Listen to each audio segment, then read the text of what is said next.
अस्सलाम वालेकुम स्टूडेंट्स। आज हम एक्सरसाइज 1.5 करेंगे। तो एक्सरसाइज 1.5 में क्वेश्चन नंबर 1 है, right the following complex number in the form of A plus iota B. I जो होता है इसको हम क्या बोलते हैं, आयोटा, और ये क्या है, B, for the given order pairs. सबसे पहले हम डिस्कस करेंगे कि जैसे कि हमने चैप्टर के शुरू में डिस्कस करा था, कॉम्प्लेक्स नंबर मैंने आपको बताया था z से डिनोट करते हैं और ये बराबर होता है a plus iota B, A plus iota B. A क्या कहलाता है, रियल पार्ट, और बी कहलाता है इमेजिनरी पार्ट। और आयोटा, आई मीन्स आयोटा, जो कि इमेजिनरी पार्ट के साथ आता है, और जेड हमारा क्या होता है, कॉम्प्लेक्स नंबर होता है। अब हमें क्या दिया हुए हैं, ऑर्डर पेयर्स दिए हुए हैं। ऑर्डर पेयर्स तो आपको पता होंगे, जब हम ग्राफ बनाते थे तो हमें ऑर्डर पेयर होते थे गिवन। तो ये भी ऑर्डर पेयर में इन्होंने दिया हुआ है 1,2। अब 1,2 को ऑर्डर पेयर में इन्होंने दिया हुआ है, हमें कॉम्प्लेक्स नंबर में लिखना है। तो हम क्या करेंगे, z लिखेंगे is equal to first number जो होता है, फर्स्ट पार्ट जो होता है वो रियल पार्ट होता है और सेकंड पार्ट इमेजिनरी पार्ट। और इमेजिनरी पार्ट के साथ हमेशा हम आयोटा लगाते हैं। तो ये हो जाएगा 1+2 आयोटा, 1+2 आयोटा। इसी तरह दूसरा ऑर्डर पेयर जो हमें दिया हुआ है वो दिया हुआ है 2,2।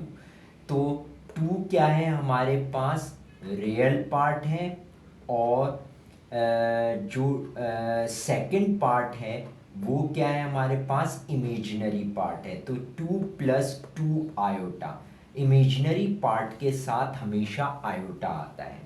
इसी तरह 3,4 ऑर्डर पेयर हमें दिया हुआ है। तो इसको जब हम कॉम्प्लेक्स नंबर में लिखेंगे तो z is equal to 3+4 iota. इसी तरह -1,1 ऑर्डर पेयर दिया हुआ है, इसको जब हम कॉम्प्लेक्स नंबर में लिखेंगे तो कैसे लिखेंगे, -1 प्लस आयोटा, क्योंकि 1 लिखते नहीं है, आयोटा के साथ 1 है तो 1 लिखते नहीं है कोफिशिएंट, ठीक है ना। तो ये क्या हो जाएगा, -1 प्लस आयोटा। इसी तरह फिफ्थ पार्ट में -2,2 है, जब इसको कॉम्प्लेक्स नंबर में लिखेंगे तो z is equal to -2+2 iota, -2+2 iota. अब सिक्स पार्ट में अगर हम देखें तो हमारे पास -3,4 ऑर्डर पेयर में लिखा हुआ है। इसको जब हम कॉम्प्लेक्स नंबर में लिखेंगे तो z is equal to -3+4 iota. तो अब हम ऑर्डर पेयर को कॉम्प्लेक्स नंबर में लिख सकते हैं, और इसी तरह हम उलट भी कर सकते हैं। अगर हमें कॉम्प्लेक्स नंबर दिया हुआ हो तो हम ऑर्डर पेयर में भी लिख सकते हैं, ठीक है ना। अच्छा, अब आते हैं question number 2, identify real and imaginary parts of the following complex number. अब ये बहुत आसान होगा, जैसे कि अभी मैंने आपको बताया था कि ए रियल पार्ट होता था कॉम्प्लेक्स नंबर में और बी क्या होता था, इमेजिनरी पार्ट। तो इसमें हमें यही आइडेंटिफाई करना है कि रियल पार्ट कौन सा है और इमेजिनरी पार्ट कौन सा है। अब हमारे पास पार्ट नंबर 1 जो है वो क्या है, 1+2 आयोटा। अब हम इसको z के इक्वल लेट कर लेंगे, ठीक है। z is equal to 1+2 iota, क्योंकि कॉम्प्लेक्स नंबर है।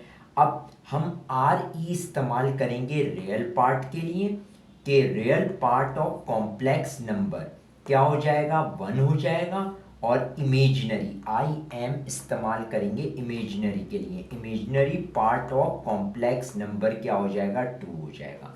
आपको पता है कि 1 क्या होता है, रियल पार्ट होता है, और 2 क्या होता है, आयोटा के साथ जो होता है वो इमेजिनरी पार्ट होता है। इसी तरह पार्ट नंबर 2 में अगर हम देखें तो वही है z। इसमें इन्होंने इमेजनरी पार्ट पहले लिख दिया है और रियल पार्ट बाद में। तो आप मतलब इसको मतलब रियल पार्ट को पहले लिख लें और इमेजनरी पार्ट को बाद में लिख लें, ठीक है। तो इसमें भी क्या हो जाएगा, real part of complex number 4 हो जाएगा और imaginary part of complex number 9 हो जाएगा। इसी तरह यहाँ ऑर्डर पेयर में दिया हुआ है, आपने उसको क्या कर दिया, कॉम्प्लेक्स नंबर में लिख दिया, ठीक है। अब कॉम्प्लेक्स नंबर में लिख दिया तो ये क्या हो जाएगा, real part of complex number -5 हो जाएगा और imaginary part of complex number क्या हो जाएगा, 6 हो जाएगा। अब इस पे आते हैं पार्ट नंबर 4 पे। यहाँ हमें -1 माइनस आयोटा दिया हुआ है, ये क्या है, z के इक्वल होता है कॉम्प्लेक्स नंबर के, ठीक है। अब real part of complex number -1 होगा और imaginary part of complex number भी क्या होगा, -1 होगा। पार्ट नंबर 5 में -3/4 दिया हुआ है हमें, फिर माइनस है, ब्रैकेट है, -4/5 आयोटा है। तो इसको हम z के इक्वल, क्योंकि ये पूरा कॉम्प्लेक्स नंबर ही कहलाएगा, तो z के इक्वल ले लेंगे। अब real part of complex number हमारे पास हो जाएगा -3/4 और imaginary part of complex number क्या हो जाएगा, क्योंकि ये माइनस माइनस क्या होता है, प्लस होता है, तो 4/5 हो जाएगा, ठीक है ना। आयोटा तो नहीं लिखते क्योंकि इमेजिनरी पार्ट हमेशा आयोटा के बगैर लिखते हैं, मगर आयोटा के साथ आता है, ठीक है। अब ये हमारे पास 5th क्वेश्चन कंप्लीट हो गया। अब हम पार्ट नंबर 6 पे आते हैं, 2 आयोटा -1 सॉल्यूशन। अब क्योंकि ये कॉम्प्लेक्स नंबर है तो z के इक्वल होगा, z इज इक्वल टू -1 पहले, क्योंकि इसको हम रियल पार्ट को पहले लिखेंगे और इमेजिनरी पार्ट को बाद में लिखेंगे, तो -1 + 2 आयोटा हो जाएगा। इसमें real part of complex number -1 होगा और imaginary part of complex number क्या हो जाएगा, 2 हो जाएगा। अब क्वेश्चन नंबर 3 में find the conjugate of the following complex numbers. अब कॉन्जुगेट क्या होता है, हमारे पास कोई भी नंबर, अगर कोई भी कॉम्प्लेक्स नंबर z है और a + आयोटा b है, ठीक है। जब हम इस पे बार लगा देते हैं, मतलब कॉन्जुगेट के लिए हम बार लगाते हैं, तो दोनों साइड हम क्या लगा देंगे, बार लगा देंगे। तो हमेशा आयोटा वाली जो हिस्सा होगा उससे पहले वाले की साइन, यानी कि इमेजिनरी पार्ट वाले की साइन क्या होगी, अगर प्लस है तो माइनस हो जाएगी और माइनस है तो प्लस हो जाएगी। अभी यहाँ प्लस है तो क्या हो जाएगा, माइनस हो जाएगी और बार हट जाएगा, और ये क्या कहलाएगा, कॉन्जुगेट, यानी कि z बार कहलाएगा, ठीक है। तो अब हमने क्या करा कि z हमारे पास कॉम्प्लेक्स नंबर था a + आयोटा b, जब हमने बार लगाया तो विच मीन्स कि इनका हम कॉन्जुगेट ले रहे हैं, ठीक है ना, z का कॉन्जुगेट ले रहे हैं, तो इधर भी हम क्या लगाएंगे, बार लगाएंगे, कॉन्जुगेट। अच्छा, अब क्या होता है, a + आयोटा b में हमेशा इमेजिनरी पार्ट वाले की साइन अगर प्लस में है तो माइनस में कर देते हैं, माइनस में है तो प्लस में कर देते हैं, ठीक है। तो बार जब रिमूव होगा, कॉन्जुगेट अप्लाई होगा, तो यहाँ प्लस साइन थी, माइनस हो जाएगी। अब इसी तरह find the conjugate of the following complex number है, हमारे पास 3 + 2 आयोटा दिया हुआ है। अब आपको पता है ये कॉम्प्लेक्स नंबर होता है, दोनों साइड हम क्या ले लेंगे, कॉन्जुगेट बार लगा देंगे, ठीक है। अब जब हम राइट साइड पे बार को अप्लाई करेंगे तो प्लस साइन है, माइनस में चेंज हो जाएगी। इसी तरह ऑर्डर पेयर में दिया हुआ है, अभी हम करके आए हैं, ऑर्डर पेयर को कॉम्प्लेक्स नंबर में कैसे लिखते हैं, 4 + 9 आयोटा, ठीक है। दोनों साइड बार कॉन्जुगेट अप्लाई कर दिया, मिडिल वाली साइन जो है, साइन जो है इमेजिनरी पार्ट वाली, गौर से याद रखिएगा, इमेजिनरी पार्ट वाली साइन जो है वो बार जब रिमूव करेंगे तो क्या हो जाएगी, प्लस से माइनस में हो जाएगी। इसी तरह हमारे पास -1, 1 है, तो ये हमारे पास क्या है, इसको हम यूँ कर लेते हैं, -1, 1 ऑर्डर पेयर में दिया हुआ है, तो ये क्या कहलाएगा, -1 + आयोटा, ठीक है ना। अब दोनों साइड जब हम बार अप्लाई करेंगे, कॉन्जुगेट अप्लाई करेंगे, तो राइट साइड पे बार जब रिमूव होगा तो इमेजिनरी पार्ट वाले की साइन अगर प्लस है तो माइनस हो जाएगी, ठीक है ना, चेंज हो जाती है। इसी तरह 1 माइनस आयोटा है। अब ये क्या होता है, z के बराबर होगा, दोनों साइड बार लगाएंगे और इमेजिनरी पार्ट वाले की साइन अगर माइनस है, जब बार रिमूव करेंगे अप्लाई हो जाएगा उसमें बार, तो माइनस की जगह क्या आ जाएगा, प्लस आ जाएगा। इसी तरह पार्ट नंबर 5 में हमारे पास क्या है, -3/4 प्लस -4/5 आयोटा है। आयोटा ब्रैकेट के बाहर ले लें, सही है। अब यहाँ क्या है हमारे पास, ये कॉम्प्लेक्स नंबर के बराबर है, वैसे के वैसे ही उतार दिया। अब दोनों साइड हम क्या करेंगे, बार अप्लाई करेंगे, दोनों साइड कॉन्जुगेट। तो आपको पता है कि मिडिल वाली साइन जो इमेजिनरी पार्ट वाली साइन होती है वो क्या है, प्लस है, तो ये क्या हो जाएगी, माइनस हो जाएगी, ठीक है। हम अभी ये ब्रैकेट वाली साइन को चेंज नहीं करेंगे, ये ऐसे ही रहेगा, ठीक है ना। तो अब क्या हो जाएगा, नेक्स्ट में माइनस माइनस क्या होता है, प्लस हो जाएगा, और बाकी नंबर्स ऐसे के ऐसे ही होंगे। तो ये हो जाएगा z बार जो हो जाएगा वो बराबर हो जाएगा -3/4 प्लस 4/5 आयोटा के। इसी तरह पार्ट नंबर 6 में हमारे पास 3 आयोटा प्लस 1 दिया हुआ है। अब इसको अरेंज में लिखेंगे, पहले हम रियल पार्ट लिखेंगे, बाद में इमेजिनरी पार्ट, ठीक है। और ये z के इक्वल है, दोनों साइड कॉन्जुगेट या बार अप्लाई कर दिया, ठीक है। अब क्या करेंगे, इसके बाद आयोटा वाली जो वैल्यू होगी या इमेजिनरी पार्ट वाली जो वैल्यू होगी उसका साइन अगर प्लस है तो माइनस में तब्दील हो जाएगा। अब ये हमारा क्वेश्चन नंबर 3 कंप्लीट हो गया है। हम क्वेश्चन नंबर 4 पे आते हैं। वेरीफाई दैट z बार फिर होल बार है, तो इसमें डबल कॉन्जुगेट अप्लाई हुआ है इज इक्वल टू z, यानी कि अगर हम किसी भी कॉम्प्लेक्स नंबर का डबल कॉन्जुगेट लें तो वो z के बराबर होगा for the following complex number. ये हमें प्रूव करके बताना है, वेरीफाई करना है, विच मीन्स प्रूव करना है। अब पार्ट नंबर 1 में हमारे पास 4/7 है प्लस 9/10 आयोटा है। तो सोल्यूशन से हम स्टार्ट करेंगे। सबसे पहले हम लेट कर लेंगे, ये z के इक्वल है जैसे कि हम पहले करते थे, ठीक है, कि ये कॉम्प्लेक्स नंबर z के इक्वल है, ठीक है। अब इसके बाद हम taking conjugate on both side, दोनों साइड हम कॉन्जुगेट अप्लाई कर देंगे, विच मीन्स बार अप्लाई कर देंगे। अब राइट साइड पे जब हम बार रिमूव करेंगे तो प्लस साइन किस में हो जाएगा, माइनस साइन में चेंज हो जाएगा, और ये z बार आ जाएगा, यानी कि z का कॉन्जुगेट आ जाएगा। अब अगेन क्योंकि हमें एक और बार कॉन्जुगेट लेना है, again conjugate on both side, दोनों साइड दोबारा कॉन्जुगेट अप्लाई करेंगे, तो यहाँ डबल कॉन्जुगेट हो जाएगा और यहाँ सिंगल बार आएगा। अब ये बार राइट साइड पे जब अप्लाई होगा तो माइनस की जगह प्लस आ जाएगा, ठीक है, माइनस की जगह क्या आ जाएगा, प्लस आ जाएगा। अब हम ये वाली जब टर्म देखेंगे जो हमने शुरू में स्टार्टिंग में z के इक्वल सपोज करी थी या लेट करी थी, ठीक है ना, तो वही z है हमारे पास।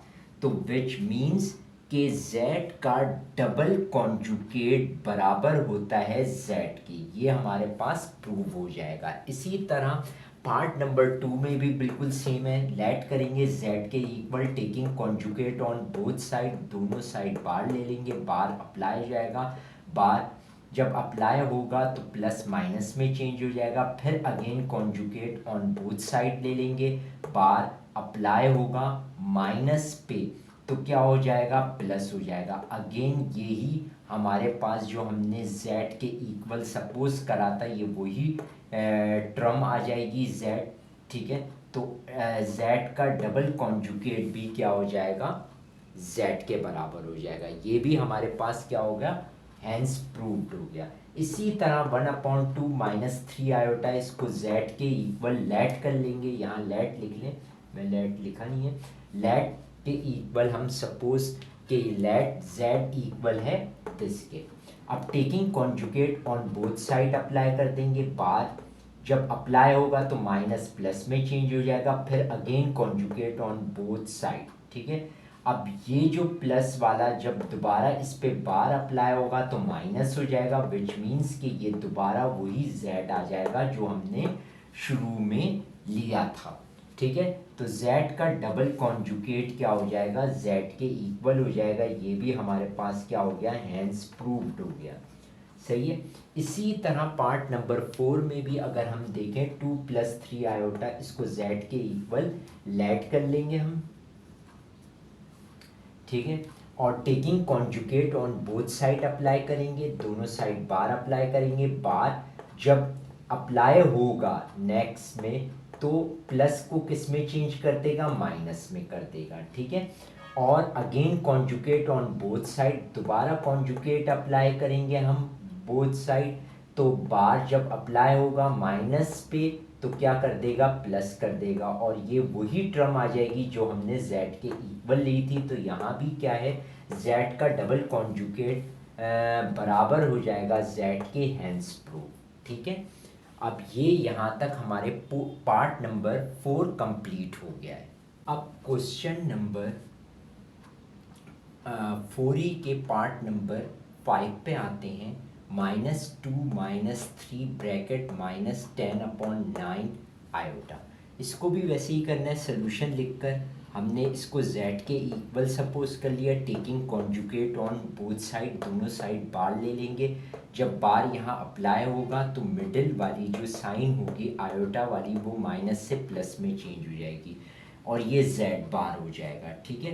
फिर taking conjugate on both side, दोबारा कॉन्जुगेट ले लेंगे तो यहाँ डबल कॉन्जुगेट आ जाएगा और यहाँ जो बार होगा वो फिर प्लस पे अप्लाई होकर माइनस कर देगा और ये वही टर्म आ जाएगी जो हमने z के इक्वल ली थी। तो ये भी क्या हो जाएगा, हैंस प्रूव्ड हो जाएगा। इसी तरह हमारे पास 6 पार्ट है, ये 6 पार्ट है।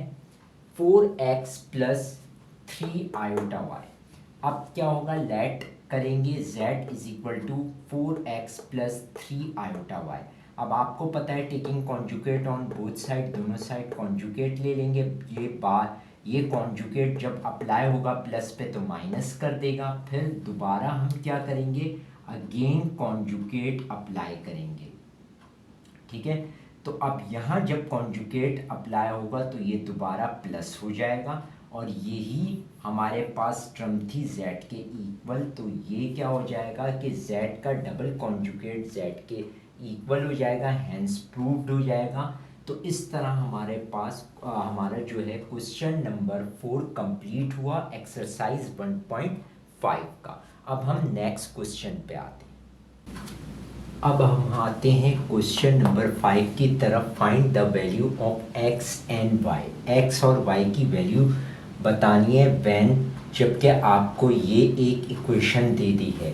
अब पार्ट नंबर 1 में है x + y आयोटा = -5 + 5 आयोटा। अब यहाँ आपको पता है ये क्वेश्चन दे दिया है, ये भी कॉम्प्लेक्स नंबर है, ये भी कॉम्प्लेक्स नंबर है। तो रियल पार्ट को रियल पार्ट से कंपेयर करवाएंगे, इक्वेट करवाएंगे, कंपेयर या इक्वेट, और इमेजिनरी पार्ट को इमेजिनरी पार्ट से करवाएंगे। तो जब इक्वेटिंग लिख देंगे तो रियल पार्ट अलग लिख देंगे और इमेजिनरी पार्ट अलग लिख देंगे। x इक्वल हो जाएगा -5 के और y इक्वल हो जाएगा +5 के। ये तो आसान सी इक्वेशन थी क्योंकि रियल पार्ट से इक्वेट होगा और इमेजिनरी पार्ट से। इसी तरह पार्ट नंबर 2 जो दिया हुआ है x² + आयोटा y² = 16/9 + 9/25 आयोटा। अब यहाँ भी इक्वेटिंग करवा देना real part and imaginary part. Real part हमारे पास x² किसके बराबर होगा, 16/9, ठीक है। और अब हम स्क्वायर रूट ले लेंगे both side, taking square root on both side. Plus minus लगाते हैं जब हम स्क्वायर रूट लेते हैं, ठीक है। और हमारे पास क्या हो जाएगा, स्क्वायर रूट से स्क्वायर कैंसिल हो जाएगा, x बचेगा और यहाँ स्क्वायर रूट 16 क्या होता है 4 और 9 का स्क्वायर रूट 3 होता है। तो x की वैल्यू क्या आ जाएगी हमारे पास +-4/3। इसी तरह इमेजिनरी पार्ट जब लेंगे तो वाई स्क्वायर किसके बराबर होगा 9/25। Taking square root on both side ले लेंगे, ठीक है। स्क्वायर से स्क्वायर रूट कैंसिल, y हो जाएगा, y किसके बराबर हो जाएगा प्लस माइनस, क्योंकि 9 का स्क्वायर रूट 3 होता है और 25 का स्क्वायर रूट 5 होता है। तो y की वैल्यू हमारे पास आ जाएगी +-3/5। इसी तरह पार्ट नंबर 3 में अगर हम देखें तो यहाँ भी इसी तरह की एक इक्वेशन दी हुई है। इक्वेटिंग करेंगे रियल पार्ट को रियल पार्ट से और इमेजिनरी पार्ट को इमेजिनरी पार्ट से। अब रियल पार्ट जो है वो वाई स्क्वायर है 121, ठीक है। Taking square root on both side, आपको पता है स्क्वायर रूट 121 का 11 होता है। तो y की वैल्यू जो आ जाएगी वो हमारे पास क्या आ जाएगी +-11। इसी तरह इमेजिनरी पार्ट में अगर हम देखें तो इमेजिनरी पार्ट में हमारे पास x/3 बराबर है -9/5 के। अब आपको पता है क्रॉस मल्टीप्लाई, ये डिवाइड हो रहा है, दूसरी साइड जाकर मल्टीप्लाई हो जाएगा और x रह जाएगा, क्योंकि हमें x ही फाइंड आउट करना है। तो -9 × 3 -27/5, ये इसका क्या हो जाएगा आंसर हो जाएगा। अब आ जाए पार्ट नंबर 4, मैंने इधर ही कर दिया पार्ट नंबर 4। पार्ट नंबर 4 में हमारे पास स्क्वायर रूट अपॉन 3x -3/स्क्वायर root 2 y iota is equal to 6 square root 3/स्क्वायर root 2 plus 2 square root 2/9 iota. अब आपको यही पता है कि रियल पार्ट से इक्वेट हो जाएगा और इमेजिनरी पार्ट इमेजिनरी। तो सबसे पहले हम रियल पार्ट ले लेते हैं, ठीक है। अब real part square root 5/3x बराबर हो जाएगा किसके बराबर हो जाएगा हमारे पास 6 स्क्वायर रूट 3/स्क्वायर रूट 2।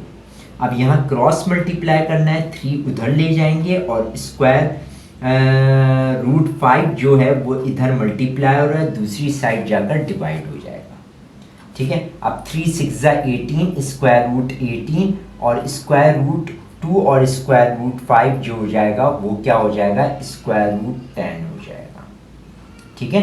क्योंकि स्क्वायर रूट के अंदर 2 × 5 = 10, स्क्वायर रूट 10 आ जाएगा। ये आपके पास x की क्या वैल्यू हो जाएगी 18 स्क्वायर रूट 3/स्क्वायर रूट 10। अब इसी तरह इमेजिनरी पार्ट में अगर हम देखें क्या होगा -3/स्क्वायर रूट 2y, ठीक है, बराबर हो जाएगा हमारे पास किसके +2 स्क्वायर रूट 2/9, ठीक है। क्योंकि आयोटा तो नहीं लेते साथ में जब इमेजिनरी पार्ट हम इक्वेट या कंपेयर कराते हैं, ठीक है। तो अब हमारे पास क्या हो जाएगा स्क्वायर रूट 2 यहाँ डिवाइड हो रहा है, दूसरी साइड जाकर मल्टीप्लाई हो जाएगा और -3 यहाँ मल्टीप्लाई हो रहा है, दूसरी साइड जाकर डिवाइड हो जाएगा।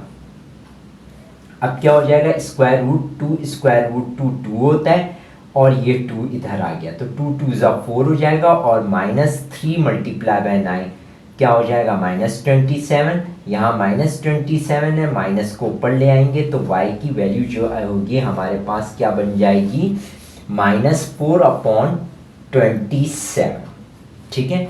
तो इस तरह हमारी ये एक्सरसाइज 1.5 कंप्लीट हो गई है।